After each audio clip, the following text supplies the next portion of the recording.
The DP World ILT20 had its first ever super over last night, and what a thriller it was in Dubai. Dan Lawrence, who had starred in the run chase, then hit a towering 6 over long on in the super over as the Desert Vipers scored 13 runs, which proved to be an unlucky total for the Golf Giants as Naseem Shah held his nerve to leave the Vipers static on the top of the table. They don't have too much time to bask in their glory though, because they now have to go again, this time against a MIE Emirates team who notched their first win in the Sharjah Sun on Sunday. Romario Shepherd was the hero for the boys in blue, his 31 not out of 10 ensuring a competitive target. Even so, the Warriors appeared to have the chase well in hand, but Afghani spinner AM Gazumfa's double wicket maiden changed the complexion of the game. And that man, Romario Shepherd, finished it off with a superb final over. The Zayed Cricket Stadium in Abu Dhabi is all set to host its first game of the season, and who would bet against the encounter also going down to the wire. It is match 9 of the DP World ILT20. Season 4 is in full swing, and tonight it's MIE Emirates taking on the Desert Vipers. So the Vipers must be feeling pretty good after last night. They're top of the table, 3 wins from 3. MIE Emirates, of course, notching up their first just the other day, and they sit in 5th spot.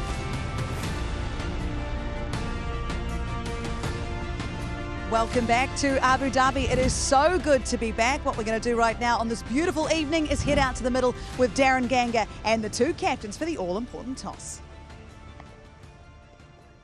Getting set for the first of 11 tosses to be hosted right here in Abu Dhabi. And of course, it's match number 9 of the DP World ILT20 Season 4. I'm quite familiar with this big unit alongside me. Karen Pollard, captain of MIE Emirates, and good to see Lucky Ferguson, captain of the Desert Vipers. Roshan Mahanama, our match referee, will play a supervisory role.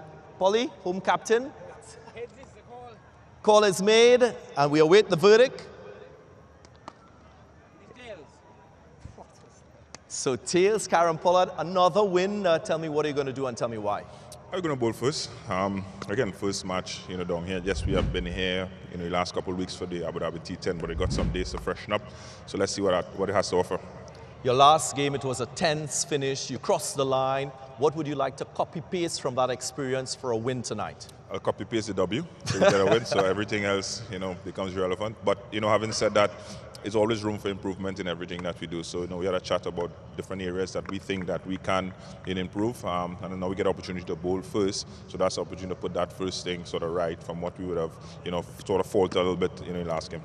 It was quite cerebral, the changes that you made in the last game, a lot of matchups there. Have you made changes for this one, match number 9? Yeah, of course. As I said previously, it's going to be horses for courses. Guys would have performed. So, for instance, Naveen did well for us in the last game, but he misses out. Chris Wokes, comes back into 11. Rashid, wasn't available, and he comes back into 11. So that's the 2 changes we'd have made. Are you acclimating to your additional role as captain? You didn't lead the team last season, now leading the team. How are you enjoying it? No, it's always good. I've always said, Nicholas, we have done that transition in terms of him being the captain of this team. I'm basically, because I'm going to be here for the entire thing, I've assumed the leadership position because you just want to have one voice all the way through. But he still becomes a very, very integral part in the time that he's going to be here, because he's going to leave to go to South Africa. So, again, it's always good for me. I'm on both sides. I'm playing, I'm coaching. But, it's good to always share the experience, the guys within the team, and, hopefully it's going to be beneficial to them. Have fun. Good luck tonight. I'll ask Lucky to jump in here. Lucky, first up, tell me why you missed your first 3 matches and how much credit you want to give to Sam Curran for producing 3 wins. Yeah, I should have got him here for the toss, really. Look, coming back from a hamstring injury, nice to be back. Obviously, nice being back with the Vipers again this year. A great start from the boys, obviously a long way to go. So looking forward to getting underway for my tournament today. Tell me about your changes for this match 9. I'm coming in for Naseem today. Naseem missing out, is that workload management? Because he was brilliant in the last game in that super over too. Yeah, tough. The great thing about Naseem is he wants to play, he wants to bowl at the tough moments, and it's fantastic to see the work he's put in come out last night and win the game for us. So, yeah, tough one, obviously, as you said. The workload around back-to-back games is not easy. So it's important to look after our stable. Looking forward to the back end of the tournament. Welcome back to you. All the very best, and have a good game. Well, news from the middle. MIE Emirates, Karen Pollard won the toss, and he'll opt to bowl first. Now, because another captain decided to bowl first, that means of all the ILP T20 games that have been played here, there's been now 33 of them. There's only been one where the team decided to bat first at the start of the game. So the rest are all been chasing once they've been winning the toss. Right, I just want to tell you a bit about the dimensions here because it's a little bit of a bigger ground, of course. If I'm batting from the pavilion end and I go downtown, it's quite a way. It's 77 metres down ground. If I'm going towards the east, it's a little bit further than the west. So it's a little bit more of a bias to the east than the west. Not much, but it's high 70s and 70s. High 60s and 70s, I should say.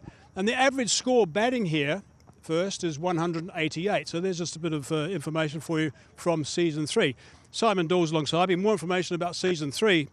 Simon, the seamers have done most of the damage here. In Season 3, 85% of the wickets were taken by the seamers, spinners not playing a huge role. Do you think that'll be the same here as well? I think it'll be similar. What I do love about this ground is the dimensions you just mentioned, and that brings the spinners into the game, particularly heading into that longer side out towards the east tonight, you know, as you said, 70-odd metres. So the spinners will come into the game, certainly, but this doesn't look like it'll assist the spinners much at all, nor the seamers for that matter. It will come on really nicely, though. It's got a lovely covering of grass on it. Rakesh Kumar and his men do a magnificent job here. Outfield is simply stunning. I think it'll just kiss through really nicely. There'll be a little bit of seam movement with that new ball, which we see most of the time anyway. So you get through that first 3, 4, 5 overs and you can make hay. Throughout the T10, which we had here recently, scores of 120, 130, a couple of 140s were scored in just 10 overs. So the 200 is on the cards if you bat well. And we didn't see a whole heap of dew. It was a little bit later in the evening, but we didn't see too much. So batting second, yes, a slight advantage, but not as much if you put good runs on the board. And just quickly, the pace-wise, what do you think? Yeah, I think really good pace. Okay. Medium fast, I think. Not out and out quick, medium fast, but a good wicket to bat on. Right, I'm with Simon. I think the track looks really good. We are set for a very good game today. This will be a beauty to watch. It absolutely will. We're not far away from first ball here in Abu Dhabi. It is great to be back. Rohan Gavaskar and Wasim Akram alongside me here. And Was, how does a team like the Desert Vipers, 3 from 3, after a great super over victory last night, they get home, they've had a cup of tea and a lie down, and now they're back into it. How do you get up for another game today? As a professional, you got to get up, but it's tough. People think T20 format is easy, but it's not. It's very fast-paced. Everybody's involved, every ball, and then the super over, I believe, took about 40-odd minutes last night. So probably they reached in the hotel by 12 o'clock, and you can't go to sleep straight away. It takes you a couple of hours to wind down, and then you sleep. Of course, they had the whole day today, but it is tough for fast bowlers, and hence there might be a couple of changes in their squad. Yeah, since 2019, I've barely slept a wink in that super over. Don't worry about that. So, no, super overs are not for the faint-hearted, but they're here. They're against my Emirates, who got themselves, not a super over, but they got themselves a victory in the final over of the game the other night in Sharjah. And the captain, Kyron Pollard, said horses for courses when it comes to picking the team at the moment. And we heard from their coach all about that. What was your takeaway from it? Well, I think we saw that in that game in Sharjah as well. They got in a couple of players because of the Sharjah conditions. Zahoor, who bowls well at the death, they wanted him to come in and be part of that 11 in Sharjah.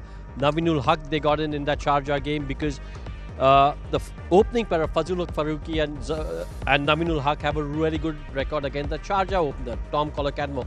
Over here, they've got Chris Wokes in now because of the conditions. There will be, as Dooley and Hazy said, there will be a little bit of swing.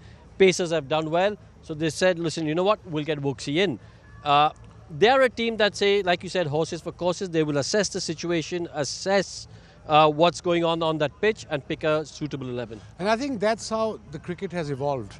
When we played, consistency was the name of the game, same playing 11, same playing 11. But nowadays, tournaments like this, top tournaments like ILT20, you have 10 games to play, and then if you qualify, another 3 games to play. So horses for courses is, I think, need of the hour in this day and age of cricket. Absolutely. Let's have a look at the teams here. So we'll start with the Vipers, who we'll see with bat in hand first of all. And what do you make of this team, Wes? I mean, Fakhar Zaman, Andis Ghaus is there, Max Holden, Sam Curran, Dan Lawrence, who played really well. Hetmeyer also played brilliantly. Hassan Nawaz is a big hitter from Pakistan. Of course, Arvind Ferguson getting his first game and obviously captaining the side. Khuzaima Tanveer hit some very important runs last night, and Noor Ahmed is the man as well. Looks a good side. Naseem Shah obviously taking a rest. Ro, talk us through the horses that are playing for my Emirates tonight. Well, I'll tell you what, they've got an absolute purebred in Rashid Khan playing. One of the best bowlers in this format of the game. He's back into the 11. Shakibul Hassan goes out, but if you have a look at the side, Mohammad Wasim, Puran, Banton, Pollard, very strong batting lineup. Then the all-round capabilities of Romario Shepherd. Looks like a really strong unit out there. Two strong units getting ready to do battle tonight. DP World ILT20, some real superstars. Let's find out about one, Noor Ahmed. You gotta get into the groove.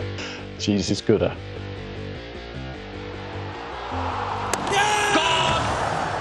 And he makes life very, very difficult. A young star, albeit he's been around for quite a long time already. Very difficult to pick. Great energy on the ball, wicket taker. I want to take every batter's wicket, you know, for the team, to win the game especially. I'll just go for it. Baffled! The mystery of Noor Ahmed, the accuracy from the wrist spinner. The speed is something natural. I was bowling from start of my cricket fast, and you know, adding varieties and working to be accurate with it. That is something that I developed with the time. You have to not give the time to the batsman to hit you, and I think the best thing for that is to get some pace in your ball, and yeah, it's a good advantage for me.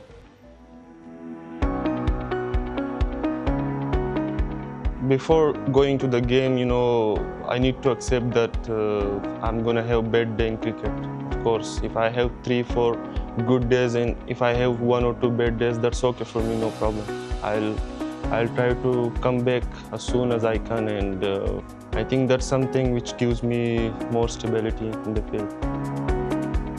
For myself, I set very simple goal for me, just to get better each and every day. Yeah, that's the goal, simple as it is. Everywhere I go, I meet with different players, senior players, and you know, you learn from them, you share the dressing room with them, and especially when you play games, sometimes you do good, sometimes you do bad, but you keep learning from good and bad both, and I think that's how we get better. The Vipers, of course, with bat in hand first here in Abu Dhabi. We're going to take a short break, and when we come back, we're going to look a little more in depth at these two teams getting ready to do battle.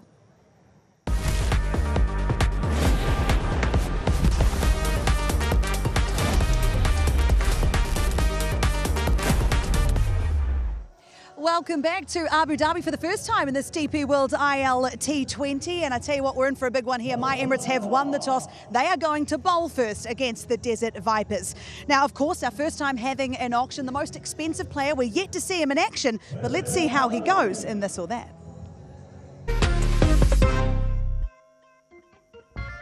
Andre Fletcher, welcome to This or That. Marhaba. I don't know what that means. I thought you knew Arabic. That means welcome. Oh my word. I know little Arabic. Weights or treadmill? Weights, for sure. Calling or messaging? Boy, I will go with calling.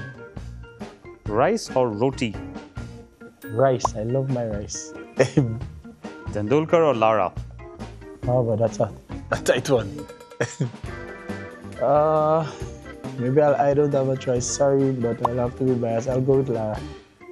Cake or ice cream? 100%. Well, I should say 200%. Ice cream. In World Cup 2016, I could recall it's something bad, so youths don't do it, but I could recall eating at least 10 scoops of ice cream per day. Sing or dance? Both of them. I believe I can dance, and I believe I can sing, but please don't ask. And sing us a song. See, I just said don't ask. Money or love? Love. You can have everything in the world. You can do anything you want, but once you don't have love, I believe you're nothing. Win a World Cup trophy or go on a second honeymoon? Wow, halas. Halas. What a flex, can sing, can dance. Not bad, not bad He looked at all. quite worried there. he was going to have to sing. I know. Sing, dance, he's okay with. But other question, he was all over the place. They weren't that difficult. No, they weren't, but he did get the giggles midway through them. Yeah, I did. I want to talk about one of his mates from the West Indies who did such a great job the other night for MIE Emirates, and in fact, with both bat and ball, got his team across the line, I think. And you were there, Ro. What did you make of Romario Shepherd and his performance?